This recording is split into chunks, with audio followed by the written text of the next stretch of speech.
Yo puedo ofrecerte una vida muy interesante. Yo puedo ofrecerte una vida muy interesante. Yo puedo means I can, and ofrecerte is a word formed by ofrecer, to offer, plus the pronoun te. This pronoun refers to the second person in a sentence and can be translated into you, to you, or for you.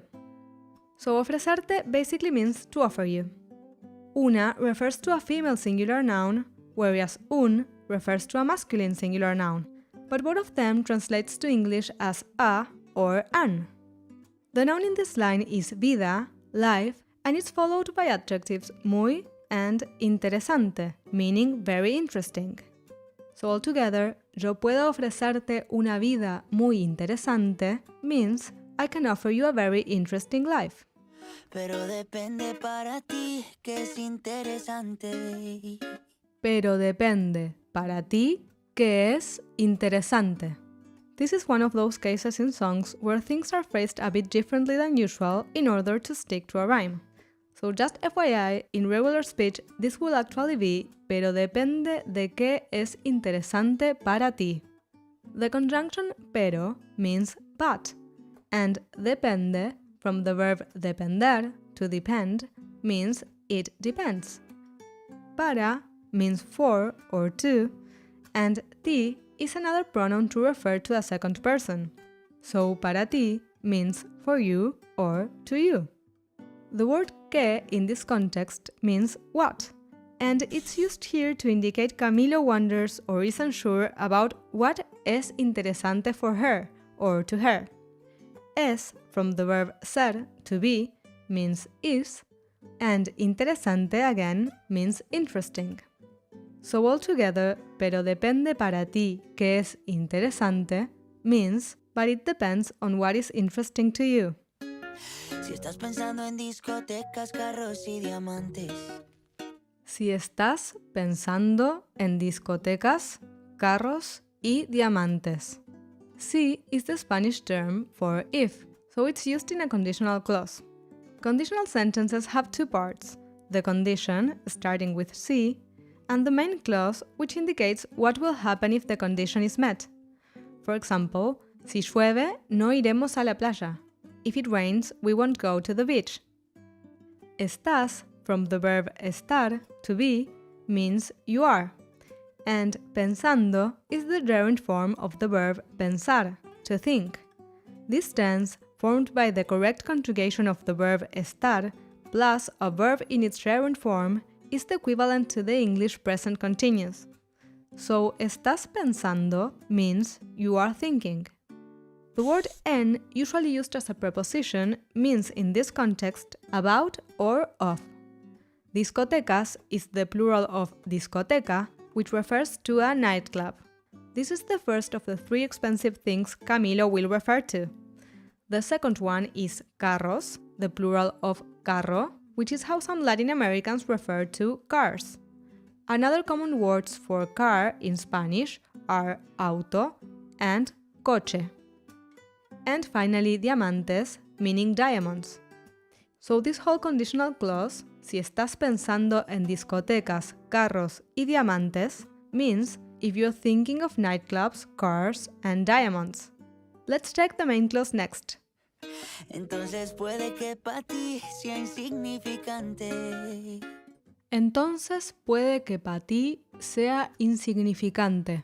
As well as in English, the word entonces, meaning then, can be added or just implied at the beginning of a main clause, but adding it in this case definitely helped the rhyme. Puede, from the verb poder, is used to indicate a possibility, as it can or it may, would. Do not confuse this with another popular meaning of poder, which is power. Que, in this case, means that. And when this word is part of a subordinate clause in English, sometimes it's excluded. For example, when in Spanish you would say, creo que ella es bonita, in English you could either say, I think that she's cute, or I think she's cute, omitting the word that. Pa, on the other hand, is a short colloquial way of saying para, so pa ti is another way of saying for you. Sea is the subjunctive of the verb ser, to be, and we use this verb form to indicate something is uncertain. We are not sure if it's actually happening. For example, espero que él sea un buen amigo. I hope he is a good friend. Finally, insignificante means insignificant.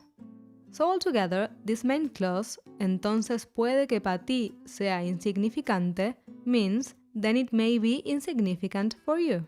No es vida de rico, pero se pasa bien rico. No es vida de rico, pero se pasa bien rico. No es means it is not. Vida, again, means life, and de is usually translated to of or from. So no es vida de means it is not life of. Then we have the word rico, which is used 2 times in this line, but with 2 different meanings. The first time, in the context of how life is not, it refers to someone rich, a rich person. So, no es vida de rico means it is not the life of a rich person or it is not a rich person's life. Pero, again, means but, and the pronoun se has different uses. When followed by a singular verb, it's used in an impersonal way or referring to a tacit subject, as the word oneself does in English. Pasa, from the verb pasar, to pass or to spend, in the sense of spending time, is in fact a singular verb.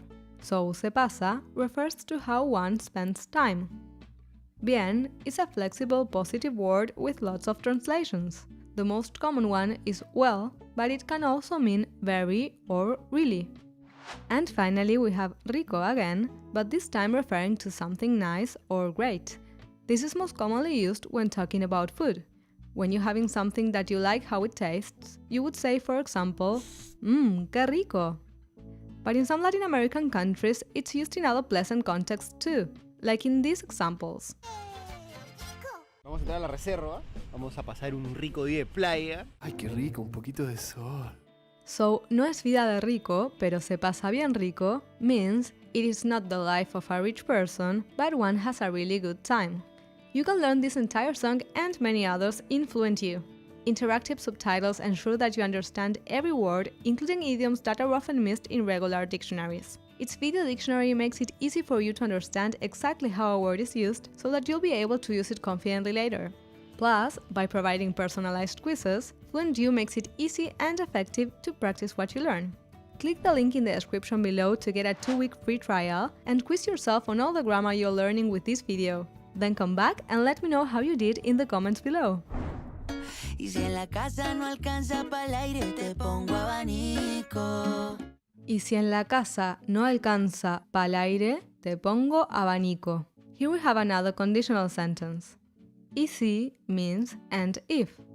En, in this context, is used as a preposition, so it means in or at.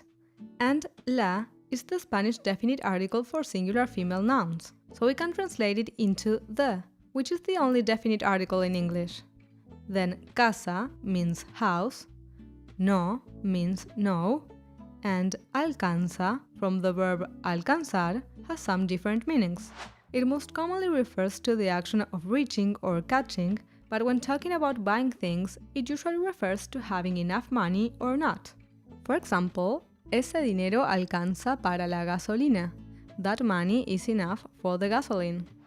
As previously mentioned, pa is a short for para, for, and when the letter L is attached at the end, it replaces the definite article el. So you could either say para él or pal, and they both will mean for the. Then the word aire, air by itself, colloquially refers to an equipment of aire acondicionado, air conditioner. So this first section, y si en la casa no alcanza pa'l aire, which is a conditional clause, means literally and if at the house is not enough for the air conditioner, but could be more naturally translated into and if at home there's not enough money for an air conditioner. Finally, the main clause or the consequence of the previous conditional clause is formed by te, which again is an indirect object pronoun referring to you, and this is followed by pongo, from the verb poner, to put. So, te pongo means literally I put you, but can also be translated into I get you. And what he would get her is an abanico.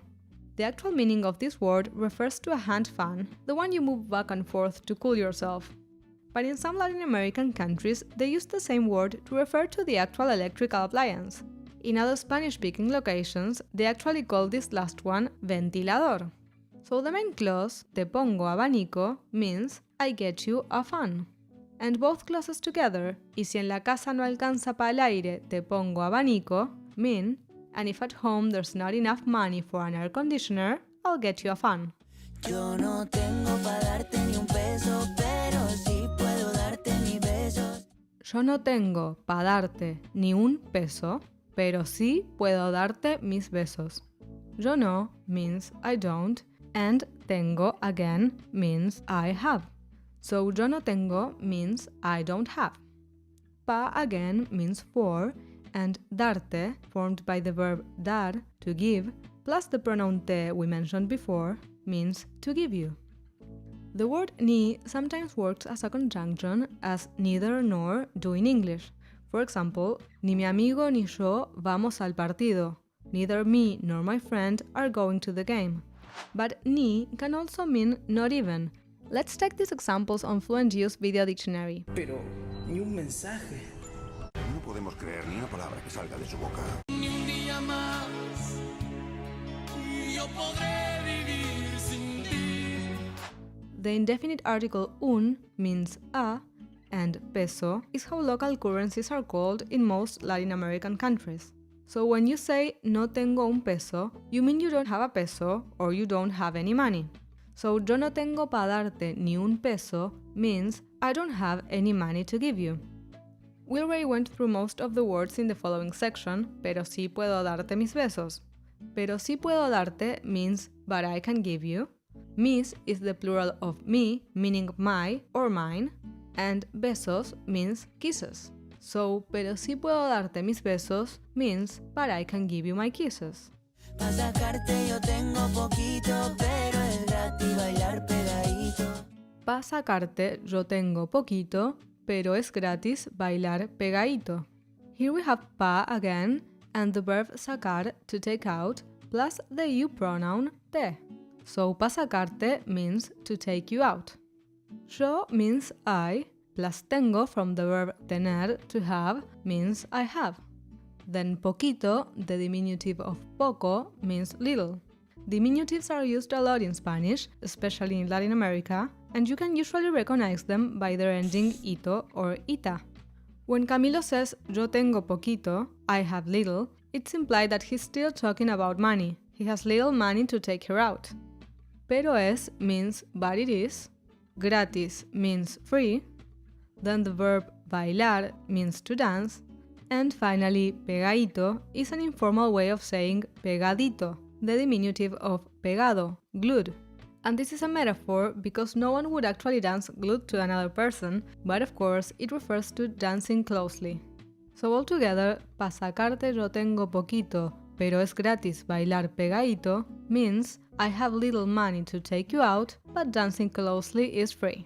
And talking about free, if you want to study these phrases later, we've prepared a free PDF. Click the link in the description below. Yo no tengo pa' abrirte champaña, pero sí cervecita en la playa. Yo no tengo pa' abrirte champaña, pero sí cervecita en la playa. Yo no tengo pa, again, means I don't have for, and this phrase keeps referring to Camilo lacking money. This time for abrirte champaña, to open champagne for you. So the first section of this line, yo no tengo pa abrirte champaña, literally means I don't have money to open champagne for you. Pero, but, sí cervecita en la playa. Sí means yes, and of course, it's used to express a positive affirmation, opposing to the negative one on the previous section. Then cervecita is the diminutive of cerveza, beer, and en la playa means on the beach. So this second section would literally translate into but yes, beer on the beach. In context, we know that's opposed to not having any money for champagne. So a more natural translation of the entire line would be I don't have money to open champagne for you, but I do for beer on the beach. Aunque es poco lo que yo te ofrezco con orgullo. Aunque es poco lo que yo te ofrezco con orgullo. Aunque means although, and es poco means it's little. Lo is a word with multiple meanings, but when paired with que, forming lo que, the phrase means what. Yo again means I, and te once more refers to you. Ofrezco is the first person form of the verb ofrecer, to offer. Then con means with, and finally orgullo means pride. So when you do something con orgullo, you do something with pride or proudly. Altogether, aunque es poco lo que yo te ofrezco con orgullo, means, although it is little what I offer you proudly. Todo lo que tengo es tuyo. Todo lo que tengo es tuyo. Finally, todo means everything. Lo que, again, means what. Tengo, again, means I have. And es tuyo means is yours. So todo lo que tengo es tuyo is translated literally to everything what I have is yours, but a more natural way to put this would be all I have is yours. If you want to keep learning Spanish with songs, in this next video I break down Shakira's Me Enamoré. I focus on Spanish verbs and various different conjugations over there, so it's a great way to complement what you just learned. See you there!